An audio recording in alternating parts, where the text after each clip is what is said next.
Bienvenidos a Misterios Expuestos. Donde quiera que estés y hasta donde sea que nos escuches, te damos la bienvenida.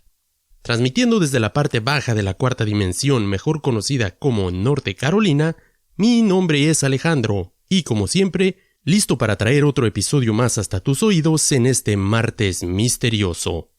Gracias por acompañarnos en el podcast que nunca ha presenciado ningún humano incendiarse espontáneamente, pero si sucediera, nos aseguraríamos de tener nuestro extinguidor listo y a la mano. No, I'll probably just grab a beer and enjoy the show. Estás bromeando, ¿verdad?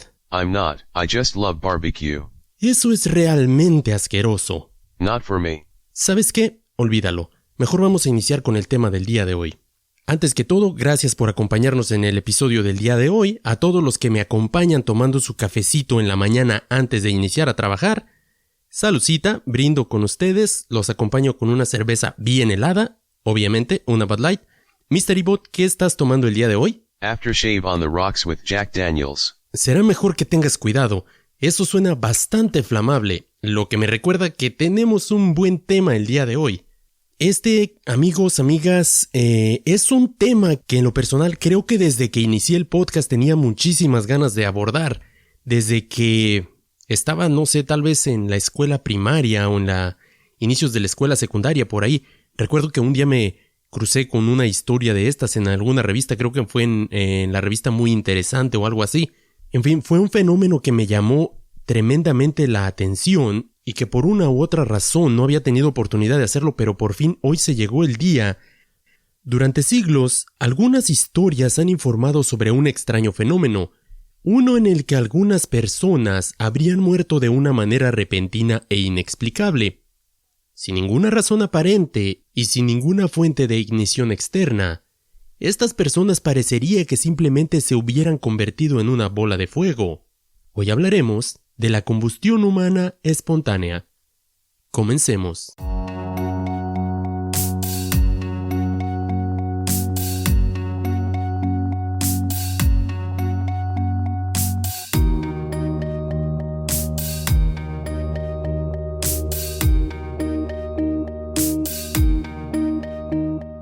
Debido a la naturaleza del tema del día de hoy, en el que estaremos describiendo eventos que envuelven cadáveres, restos humanos y muerte, se recomienda discreción si lo escuchas con niños o personas menores de 13 años.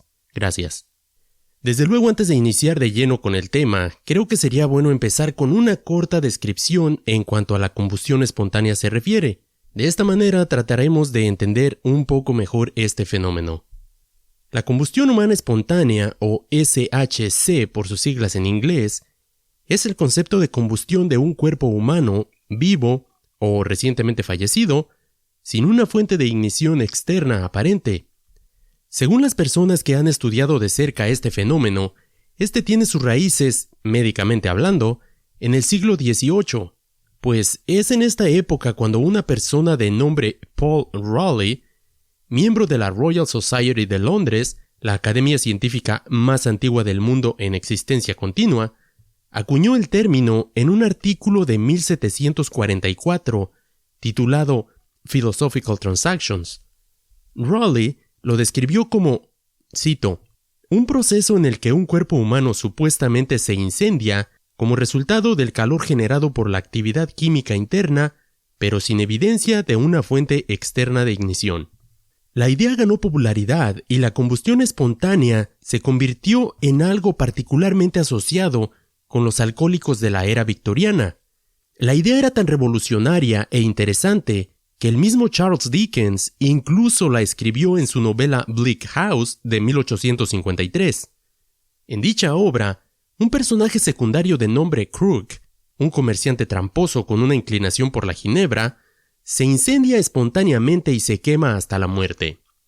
Dickens sintió algo de pena por su descripción de un fenómeno que la ciencia condenaba rotundamente, incluso cuando los testigos entusiastas del público juraron ser verdad.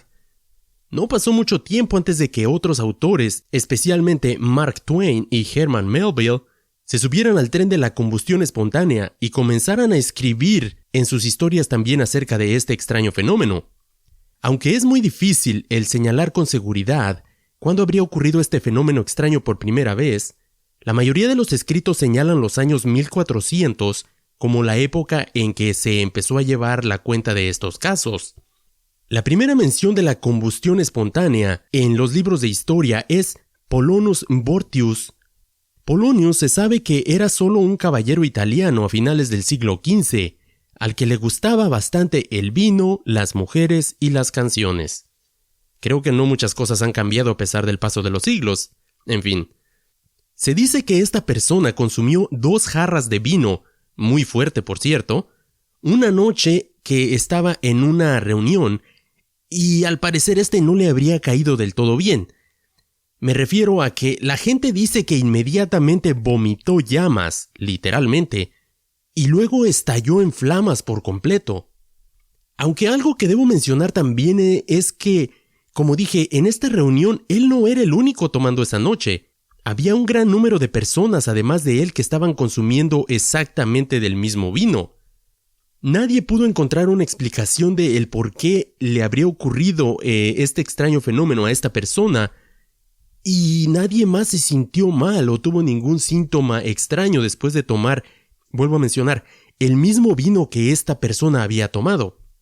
Como ya mencioné, además, en sus inicios, la combustión humana espontánea se ligaba principalmente a personas con problemas de alcoholismo extremo. Esta, digamos que es la primer teoría del por qué se estaba dando este fenómeno o cómo era que ocurría. Obviamente, siempre se trató de relacionar con el consumo extremo de alcohol y en ocasiones tratando de hacerlo ver como si fuera un castigo divino, merecido debido a la debilidad humana ante este vicio. Si te parece algo extremo, recordemos que estamos hablando del siglo XV, donde aparentemente la mayoría de las cosas eran pecado y merecían castigos extremos. Si no me crees, recuerda que las hogueras en estos tiempos no solo se utilizaban para contar historias a su alrededor. Pero esa es historia para otro día. En otro caso que me llamó la atención mientras investigaba este episodio, es uno que ocurrió en el verano de 1745. La combustión humana espontánea había cobrado la vida de al menos un miembro de la nobleza, y esto marcó una gran diferencia en cuanto a cómo este fenómeno era visto en estos días, porque recordemos que en un inicio, se estaba relacionando con las personas alcohólicas y vagabundos, hasta que la realeza se vio envuelta en uno de ellos. Una condesa de nombre Cornelia di Bandi fue encontrada en medio camino entre su cama y la ventana de su cuarto una mañana. El problema es que no todo su cuerpo estaba en la escena. Solamente se encontró la parte inferior de sus piernas y 3 dedos quemados. Aparentemente se había levantado tranquilamente de su cama para abrir la ventana en medio de la noche, pero se quemó antes de que pudiera alcanzar la ventana. Algo extraño en este caso, además de lo que ya acabo de mencionar, es el hecho de que en esta habitación había 2 velas, que se habían derretido por completo debido al calor extremo de este incidente, pero las mechas habían quedado intactas. Si hubiese sido un incendio normal, se deberían de haber consumido por completo, pero no fue así. Solo la cera se derritió, pero las mechas, o los pabilos, como sea que los conozcas, se dice que quedaron completamente intactos. Aparentemente toda la habitación había quedado cubierta de un obscuro hollín negro, incluido un poco de pan en un plato que había dejado sobre la mesa. Solo como una indicación de lo extraño que eran estos años, se sacó el pan del plato y se le ofreció a un perro. El perro se negó a comerlo, y de inmediato esto hizo que las personas presentes aseguraran que algo paranormal debía estar involucrado en todo este asunto. Ahora, algo que quiero mencionar, además de lo que ya acabo de contarles, es un común denominador que se señala en la mayoría de estos casos. Por extraño que parezca, en estos casos siempre se señala el hecho de que, aunque los cuerpos de estas personas parecen casi desaparecer debido al efecto de las flamas, casos en los que los restos son encontrados sentados, pero a pesar de que sus cuerpos son consumidos por completo o casi en su totalidad, las sillas o las camas donde han estado estas personas no sufrirían mayores daños. Y esto lo vamos a ver en el siguiente caso. En 1725, este evento fue recogido por el francés Jonas Dupont en el libro titulado Sobre el fuego espontáneo en el cuerpo humano. Dupont se inspiró en el caso de un hombre que fue juzgado por el asesinato de su mujer. La víctima, de nombre Nicole Millet, había sido hallada quemada en una silla que permaneció extrañamente intacta. Durante el juicio, un joven cirujano llamado Nicholas Licat convenció al jurado de que la muerte de la mujer era un caso de combustión humana espontánea. El acusado, por extraño que parezca, fue declarado inocente y el jurado dictaminó que la mujer había muerto por, cito, la visitación de Dios.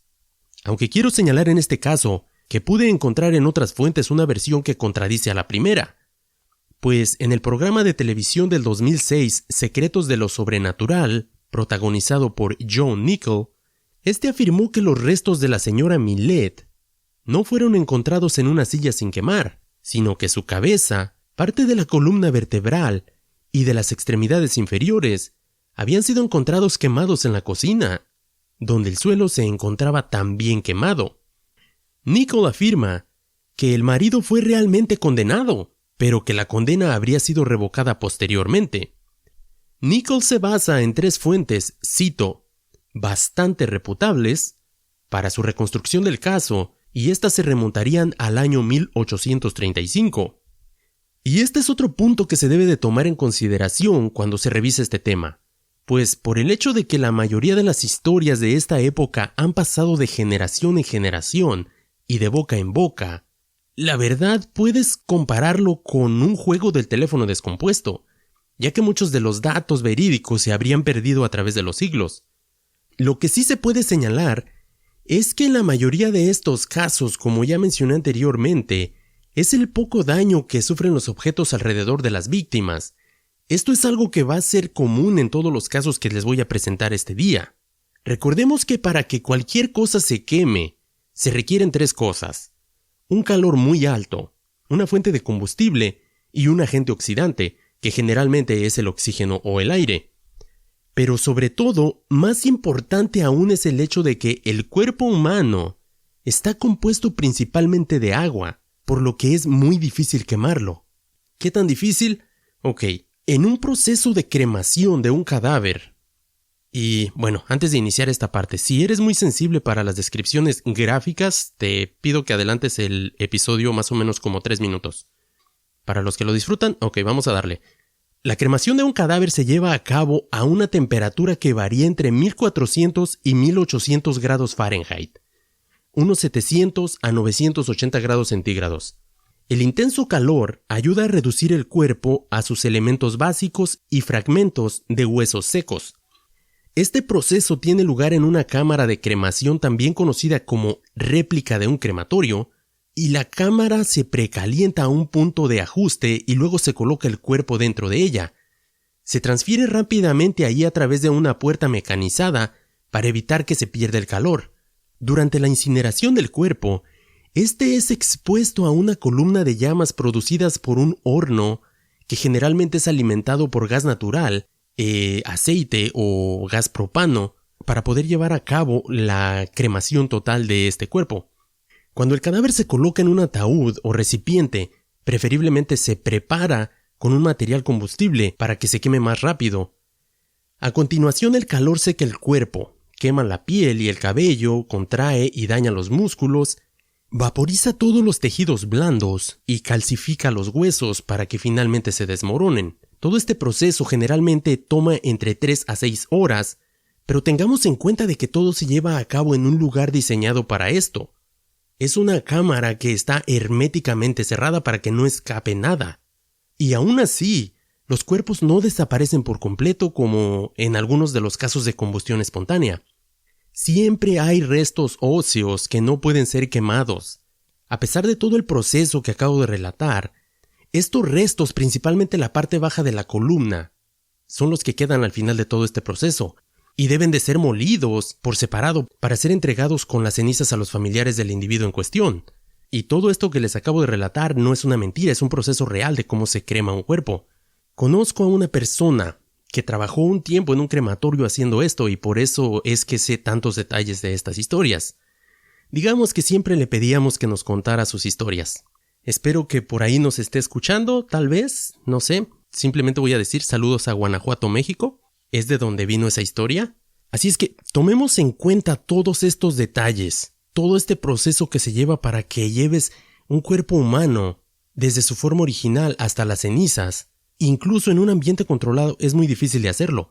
Por eso es tan extraño todo este fenómeno de la combustión espontánea, porque si tomamos en cuenta que esto generalmente se lleva a cabo en una habitación no precisamente diseñada para este tipo de procesos, los cuerpos son encontrados casi completamente reducidos a cenizas. Pero lo extraño también es que generalmente queda alguna parte de un pie. Generalmente si queda algo de estos cuerpos son los pies, lo que es bastante creepy si me preguntas.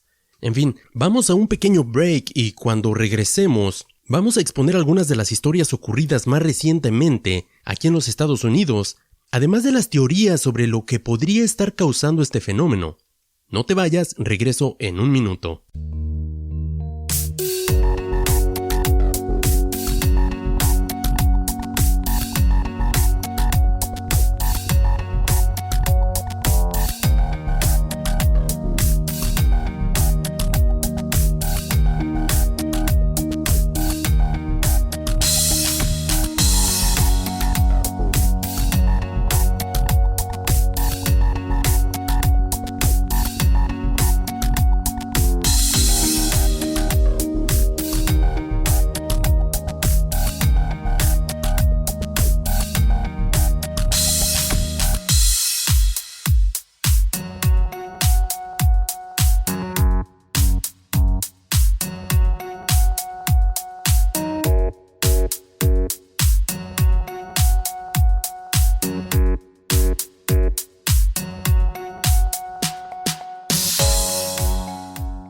Y ya estoy de regreso. Como mencionaba antes del corte, hay bastantes posibles teorías en cuanto a cuál sería la causa de la combustión humana espontánea.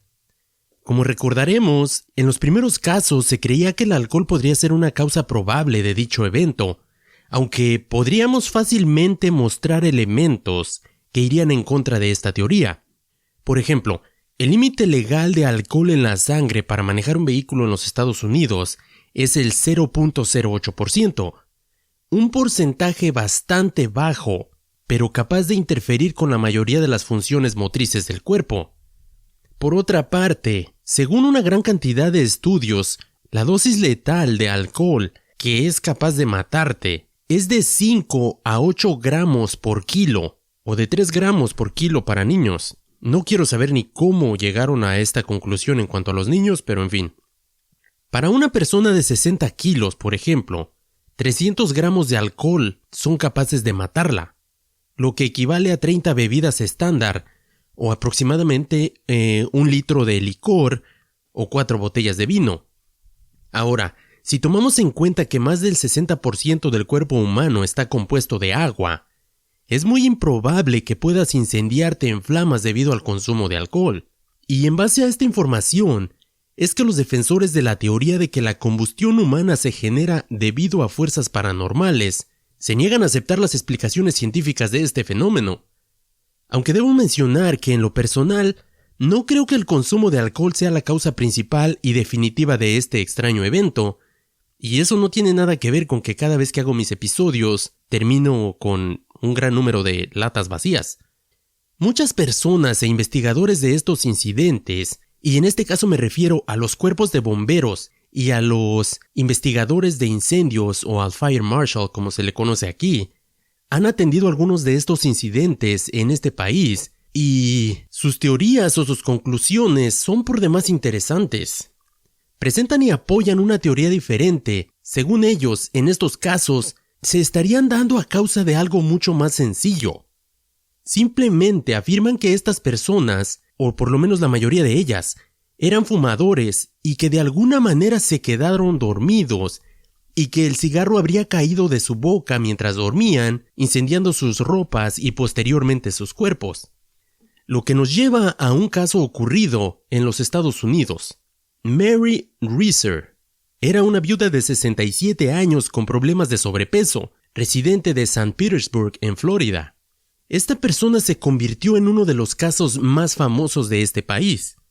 La última vez que se le vio con vida, según los récords que pude encontrar, fue el 1 de julio de 1951, cuando su hijo y su casera, Pansy Carpenter, estuvieron con ella por la tarde.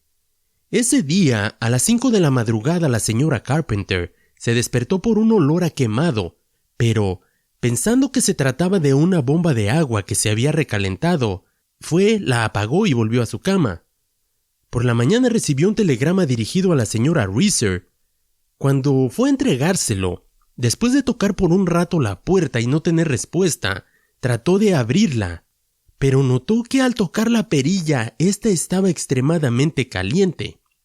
Inmediatamente pensó que algo no estaba bien y alarmada fue a pedir ayuda. Acompañada con 2 pintores que estaban trabajando cerca, consiguieron entrar a la casa antes de que llegaran los cuerpos de bomberos. El rincón donde se encontraba la silla donde habían dejado la tarde anterior a la señora Mary Reeser se encontraba seriamente quemado. Los más de 75 kilos de peso que pertenecían al cuerpo de esta persona se habían reducido a cenizas y solo su pie izquierdo era identificable. También se encontraron su hígado y algunas vértebras, además de su cráneo, pero se afirma que el cráneo de esta persona se había reducido al tamaño de una pelota de béisbol. Aunque al contrario de los otros casos, esta vez todo el apartamento mostraba daños por el calor por encima del 1.2 metros o 4 pies de altura. Las paredes estaban cubiertas con un hollín grasiento. Un espejo se había roto por el calor y varios objetos de plástico se habían fundido. Por debajo de esa altura, hay que mencionar, por debajo de esa altura del 1.2 metros, la única evidencia de fuego era una pequeña zona circular donde había estado esta persona. El reloj de la pared también había sido afectado por el calor y se paró marcando las 4:20 de la madrugada, supuestamente la hora a la que habría ocurrido este suceso. El hijo de la señora Reeser declaró después que, cito, cuando dejé a mi madre, se encontraba fumando un cigarrillo y se había tomado 2 cápsulas de Seconal, un barbitúrico que es generalmente utilizado como calmante o para la ayuda de malestares después de una cirugía. El informe de la policía concluyó que esta persona se habría quedado dormida con un cigarrillo encendido, que éste habría caído de alguna forma de su boca y habría prendido su bata, y el cuerpo se consumió por la combustión de sus tejidos grasos.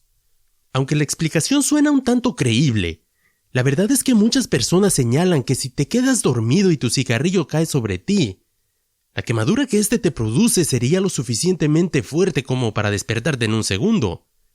Y sí, ya lo sé, ya escucho sus comentarios en este momento, yo sé lo que están pensando. Esta persona estaba tomando calmantes y eso pudo influir en que su sueño hubiese sido mucho más pesado, o en un extremo hasta producirle un infarto, y por esa razón no hubiera sentido cuando se le cayó el cigarrillo. Lo extraño y maravilloso de este fenómeno es que siempre se ponen diferentes causas y cada una de ellas, sin importar el punto particular de vista que tú tengas, siempre te deja pensando en si esta teoría que tú elegiste es la correcta o si hay algo más allá que podría explicar este fenómeno. ¿Y a qué me refiero? Esto me lleva a otro caso, un poco más reciente, que sucedió en la ciudad de Nueva York. Una persona de nombre George Mott era un bombero jubilado. Ojo, recuerden esto, un bombero que sufría de problemas pulmonares y necesitaba una máscara de aire y una bomba para respirar. En otras palabras, esta persona tenía que utilizar oxígeno para mantenerse vivo. Menciono esto porque recordemos que la teoría predominante ahora es la del fumador dormido. Ya tuvimos la del alcohólico. Ahora todo el mundo apunta a los cigarrillos. El 26 de marzo de 1986, su hijo Kendall lo visitó después de que no hubiera respondido a repetidas llamadas telefónicas que éste le había hecho. Después de que esta persona no le contesta, Kendall va a visitarlo y no recibe ninguna respuesta. Obviamente tiene llave del apartamento, entra y lo primero que se encuentra es como en el caso anterior, las ventanas marrones y el interior ahumado. Esto en la mayoría de los casos es un común denominador, debido a que la mayoría de las personas han relatado el hecho de que siempre después de que esto sucede queda un hollín grasiento Generalmente los vidrios están manchados y hay un olor peculiar, un olor dulzón en estas zonas que llenaría el ambiente debido a la carne de esta persona que se habría quemado. I told you, it's barbecue time, baby. Olvídalo. Como ya dije, una vez que logra entrar al departamento, encuentra dentro lo que quedaba del resto de esta persona. Los restos consistían en básicamente cenizas, algunas astillas de hueso y un fragmento de su cráneo. El daño, muy localizado, sugirió que habría muerto por combustión espontánea. Una situación que aún no se ha explicado. El daño en su cuerpo fue similar al que hubiera tenido si hubiera estado en un crematorio. El calor abrasador había derretido un televisor en la habitación. Sin embargo, gran parte de la ropa de la cama resultó ilesa. Ojo, no es la primera vez que esto sucede. Un caso que sucedió en París, que no incluí en este episodio, relata de una mujer que murió en su cama, en un colchón de paja, el cual no sufrió daños. En fin, continuando con este relato. Además, una caja de fósforos de madera no se habría encendido. Y notaron además que todavía salía aire de la mascarilla de oxígeno de George. A pesar de todo esto, los escépticos creen que existe una explicación racional para su muerte. Un investigador señaló que George era un ex bebedor y ex fumador, y cree que estaba deprimido y habría decidido fumar un puro o un cigarrillo. Si lo dejó caer sobre sí mismo, podría haber provocado que se prendiera fuego accidentalmente. Esto es básicamente la misma teoría del último caso que estuvimos viendo.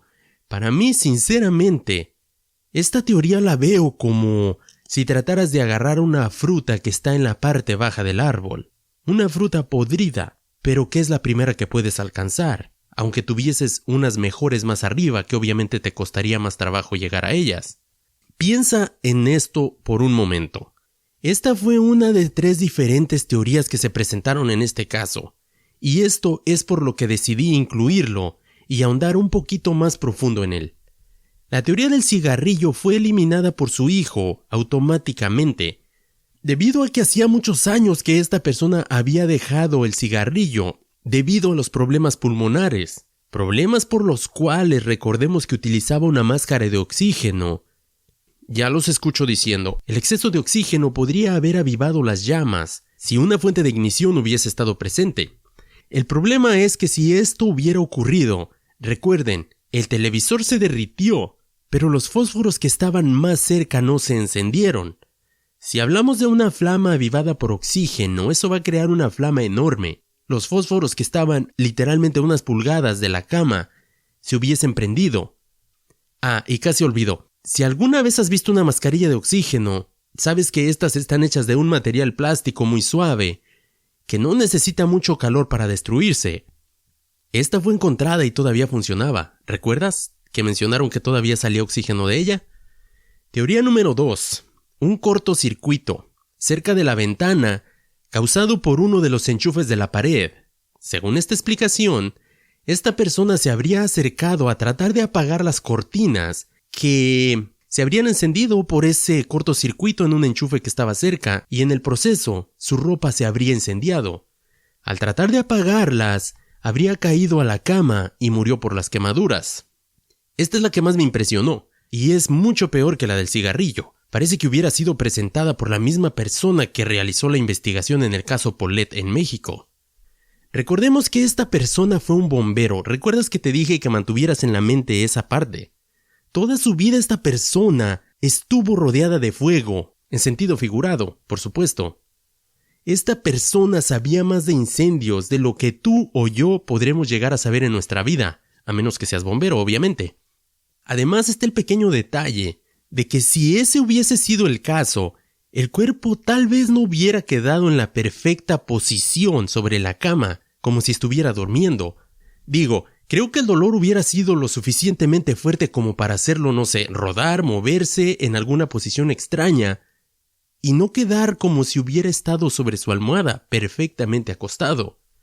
Debido a lo fantástico de la teoría de los investigadores, estos tuvieron que regresar a la casa, a este apartamento, y rompieron la pared en busca de indicios de alguna falla en el cableado eléctrico. Parece que alguien utilizó el sentido común y dijeron, ok, vamos a buscar indicios a ver si es cierto que esta fue la causa. Y adivinaste, todo estaba bien. Esto eliminaba la teoría del arco eléctrico, la cual señala que la electricidad podría haber saltado del enchufe hacia la cortina o hacia la ropa de este sujeto. Este fenómeno, un ejemplo que puedo dar es el que puede verse en la bobina de Tesla, si alguna vez la has visto, estos rayos que brincan de un punto hacia otro. Esta es la teoría que presentaban. Obviamente esto sería casi imposible con una corriente de solo 110 voltios, que es la que se utiliza en los hogares. Además, si no me equivoco y si la historia no me falla, en Estados Unidos se han ejecutado a, no sé, tal vez cientos de personas en la silla eléctrica, no estoy seguro, no lo quiero investigar esa parte, pero si mal no me falla, estas personas no explotan, no se consumen en flamas, no quedan reducidos a cenizas, y a estas personas les aplican muchísimo más que 110 voltios. Como ya dije, es fácil encontrar fallas en la mayoría de las teorías que supuestamente causan este fenómeno. No digo que apoyo la teoría del castigo de Dios tampoco. Solo digo que puedo encontrar bastantes fallas en muchas de las que son presentadas aquí. Lo que nos lleva a la última, y tal vez la más cercana a la causa real de estos hechos. Te la voy a presentar y espero que tú decidas. La teoría es conocida como el efecto mecha o el efecto vela.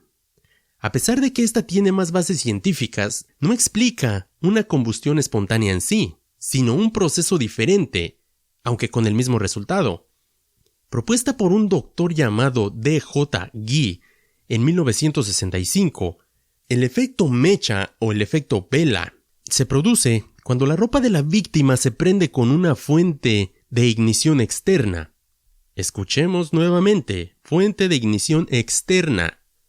Si se dan las condiciones adecuadas, este primer fuego quema la piel y empieza a derretir la grasa corporal. Esta grasa es absorbida por la ropa, que actúa como la mecha de una vela, alimentando el fuego de forma constante durante horas. La grasa humana arde a 215 grados centígrados, aunque si está embebida en una mecha, puede arder a una temperatura menor. Aunque esta temperatura es mucho menor que la utilizada en los hornos de crematorios, en estos la temperatura está optimizada para incinerar un cuerpo en poco tiempo, como ya lo describí. Y temperaturas menores pueden conseguir supuestamente el mismo efecto si actúan durante bastante tiempo y se dan las condiciones correctas. Esta persona, miembro del Instituto de Criminalística de California, experto forense en incendios y autoridad sobre el efecto mecha, ha estudiado, explicado y reproducido el efecto con éxito y divulgado sus experimentos en documentales que han sido transmitidos por la BBC y la National Geographic. En el experimento de DeHaan, un cerdo fue envuelto en una manta y situado en una habitación simulada. En el experimento, envolvieron a este cerdo.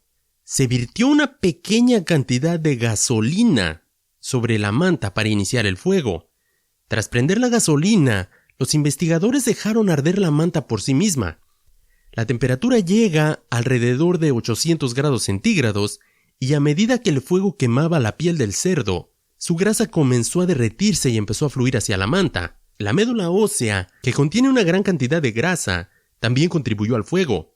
Los muebles que había a su alrededor no sufrieron daños, aunque se fundió la carcasa de plástico de un televisor situado sobre un aparador.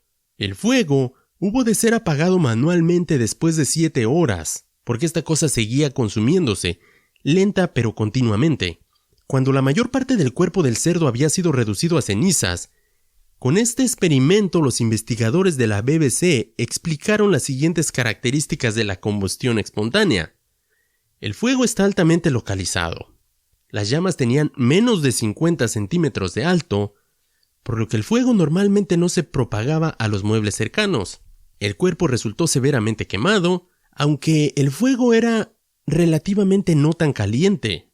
Pudo arder durante un largo periodo de tiempo al ser alimentado por la propia grasa del animal, lo que explica por qué el cuerpo puede arder durante tanto tiempo.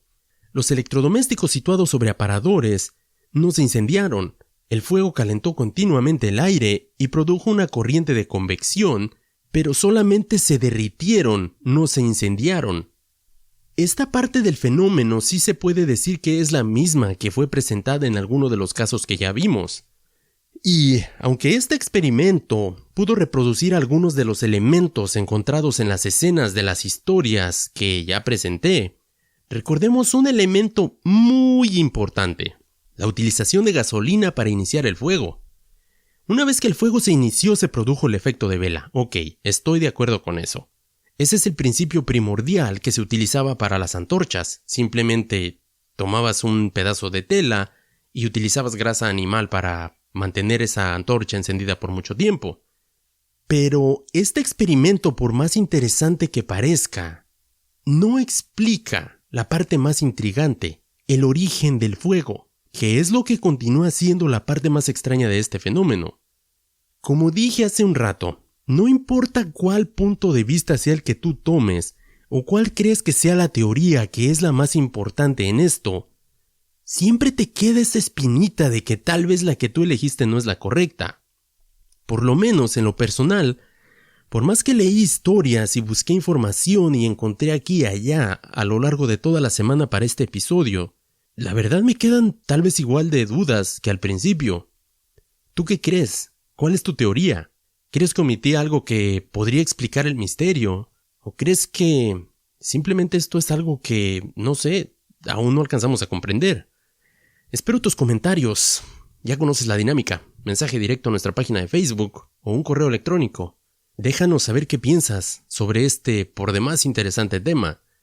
Y pues esto fue todo por el día de hoy. Espero que hayas disfrutado el episodio. Creo que está de más decir que arruinó el plan de la carnita asada de la próxima semana, pero en fin, fue interesante. Me despido desde algún lugar de Carolina del Norte. Mi nombre es Alejandro, el Mystery Bot, con su humor bastante negro, del otro lado de la mesa. Nos escuchamos en el próximo episodio. Mantén la mente abierta y mantente misterioso. Until next week, humans. Hasta la próxima.